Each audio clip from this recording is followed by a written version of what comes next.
আসসালামু আলাইকুম। আশা করি সবাই ভালো আছেন। আমি শুভ আছি আপনাদের সাথে। আজকের টিউটোরিয়াল আমরা দেখব কিভাবে পাসপোর্ট সাইজ পিকচার ক্রিয়েট করতে হয়।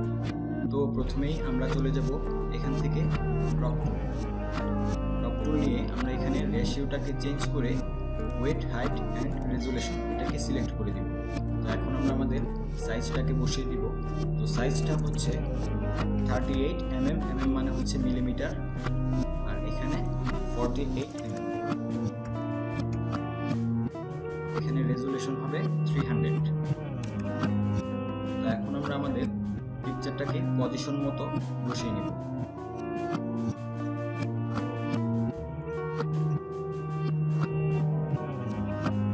তো আমি এতটুকু দিয়ে রাখলাম, তারপর এখান থেকে ওকে, তারপর আমরা কি দিব, মুভ টু। তো আমরা অনেক পিকচারেই দেখি ব্যাকগ্রাউন্ডে অনেক সময় ব্লু অ্যান্ড হোয়াইট কালার থাকতে পারে। তো আমরা ব্যাকগ্রাউন্ডটাকে খুবই ইজি একটা ওয়েতে চেঞ্জ করে নিব।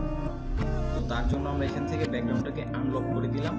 তারপর আমরা চলে যাব উইন্ডো থেকে এখানে প্রপার্টিস ওপেন করার পর এখানে আমাদের রিমুভ ব্যাকগ্রাউন্ড লেখা আছে, আমরা জাস্ট ক্লিক করে দিলাম। তো এটা হচ্ছে সবচাইতে ইজি ওয়ে ব্যাকগ্রাউন্ড রিমুভ করার জন্য। ওকে, তো দেখতে পাচ্ছেন আমাদের ব্যাকগ্রাউন্ডটা একদম পারফেক্টলি রিমুভ হয়ে গিয়েছে। আমি এটাকে অফ করে দিই। আমি জুম করে আপনাদেরকে দেখাচ্ছি, দেখতে পাচ্ছেন। এর চাইতে কোনো ইজি ওয়ে আছে কিনা ব্যাকগ্রাউন্ড রিমুভ করার জন্য তা আমার জানা নেই।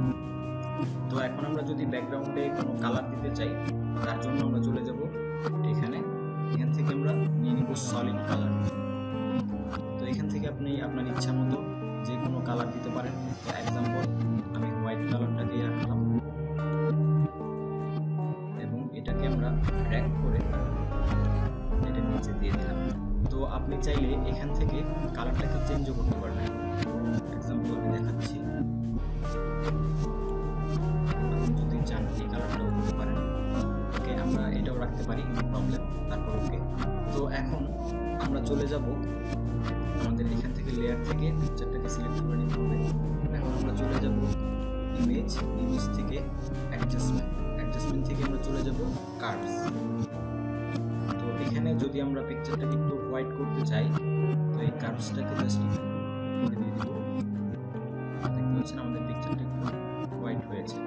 আপনি যদি একটু ডার্ক করতে চান, তাহলে যদি নিচের দিকে একটু ড্র্যাগ করেন, তাহলে কিন্তু এটা ডার্ক হবে। তো আমি এতটুকু দিয়ে রাখলাম। তারপর আবারও চলে যাব ইমেজ থেকে অ্যাডজাস্টমেন্ট থেকে এখন আমরা চলে যাব হিউ অ্যান্ড স্যাচুরেশন। এখান থেকে আমরা জাস্ট এটাকে একটু চেঞ্জ করে নিই। তো আমি জাস্ট স্যাচুরেশনটাকে বাড়িয়ে দিলাম, তারপর ওকে। তো এখন যদি আপনি এই পিকচারটাকে প্রিন্ট করতে চান, ফর এক্সাম্পল আপনি 5 কপি অথবা 10 কপি প্রিন্ট করবেন, তার জন্য কি করতে হবে, আমরা চলে যাব এখান থেকে ফাইল থেকে নিউ এখানে এসে আমরা জাস্ট একটা ডকুমেন্ট ক্রিয়েট করে নিব। তো ডকুমেন্টটা ক্রিয়েট করার জন্য এখানে অবশ্যই রেজুলেশন 300 দিবেন এবং কালার মোড দিতে হবে CMYK। আর এখানে সাইজ আপনি যত ইচ্ছা নিতে পারেন। এক্সাম্পল আমরা দিতে পারি 1000 বাই 1000। আমরা এখান থেকে ওরিয়েন্টেশন এটাকে সিলেক্ট করে নিচ্ছি, তারপর ক্রিয়েট। তো তারপর এটাকে জাস্ট ড্র্যাগ করে আমরা এখানে এনে ছেড়ে দিই। তারপর আমরা পিকচারটাকে আরেকটু জুম আউট করব। তারপর পিকচারটাকে জাস্ট সিলেক্ট করে ড্র্যাগ করে জাস্ট এখানে এনে ছেড়ে দিলাম। তারপর আমরা আমাদের পিকচারটাকে পজিশন মতো বসিয়ে নিব। এক্সাম্পল আমি এখানে একটা বসালাম, তারপর এখান থেকে ওকে। তো এখন আপনারা দেখতে পাচ্ছেন এখানে ব্যাকগ্রাউন্ডটা কিন্তু একটু চেঞ্জ হয়ে গিয়েছে, কালারটা কিন্তু একটু চেঞ্জ হয়ে গিয়েছে। তার কারণ হচ্ছে আমরা আর্টবোর্ডটা নিয়েছি CMYK কালার মোডে, আর এটা কিন্তু ছিল RGB কালার মোডে। তারপর এই ডকুমেন্টটাকে আমরা আবার এখানে বসিয়ে দিব। এখন জাস্ট অল্টারে প্রেস করে আমরা যত কপি প্রয়োজন তত কপি কিন্তু এখান থেকে সিলেক্ট করে দিতে পারি। এক্সাম্পল আমি 5 কপি সিলেক্ট করে নিলাম এবং ওকে সিলেক্ট করে অল্টার প্রেস করে নিচের দিকে আরো 5টা কপি করে নিলাম। তো এখন আমরা প্রিন্ট করব কিভাবে, তার জন্য আমাদের যেতে হবে ফাইল থেকে প্রিন্ট। তারপর এখান থেকে আপনি আপনার প্রিন্টের মডেলটাকে সিলেক্ট করে দিতে পারেন। যেহেতু আমি প্রিন্ট করছি না, তো আমি যে কোনো একটা রাখতে পারি। মনে রাখবেন এখানে আপনার ডকুমেন্টটা যেরকম থাকবে আপনার প্রিন্টও কিন্তু ঠিক তেমনই হবে।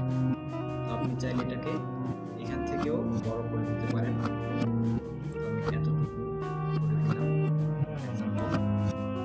তারপর এখানে কপিস, আপনি কয় কপি প্রিন্ট করবেন, তো এখানে জাস্ট আমরা 10 দিয়ে দিলাম।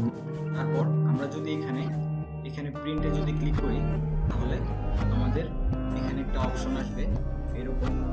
তো এখানে যেহেতু আমার প্রিন্টার নেই, তো এখানে এই জিনিসগুলো শো করতেছে না, তার জন্য আমরা এখানে নাম্বার অফ কপিস সেটা দিতে পারছি না। তারপর আপনি যদি প্রিন্ট করতে চান, তাহলে এখানে যত কপি প্রয়োজন জাস্ট এখানে সংখ্যাটা বসিয়ে দিবেন। তারপরে এখান থেকে অল দিতে পারেন, এবং পেজ আপনি কয় পেজ প্রিন্ট করবেন, তো এখান থেকে আপনি যতটা পেজ প্রিন্ট করতে চান জাস্ট এখানে নাম্বারটা দিয়ে দিতে পারেন। ফর এক্সাম্পল আমি এটা দিয়ে দিলাম। তারপর যদি আমরা প্রিন্টে ক্লিক করি, তাহলে আপনার অটোমেটিক প্রিন্ট হওয়া শুরু হবে। তো যেহেতু আমার প্রিন্টার নেই, দ্যাটস ওয়াই এখানে এই জিনিসটা শো করছে। তো আমি আশা করি আপনাদেরকে বোঝাতে পেরেছি কিভাবে পাসপোর্ট সাইজ পিকচার ক্রিয়েট করতে হয় এবং প্রিন্ট করতে হয়। তো আশা করি ভিডিওটি আপনাদের ভালো লেগেছে।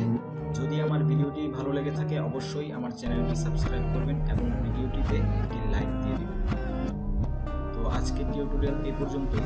দেখা হচ্ছে নেক্সট কোনো টিউটোরিয়ালে। সেই পর্যন্ত ভালো থাকুন, সুস্থ থাকুন। আসসালামু আলাইকুম।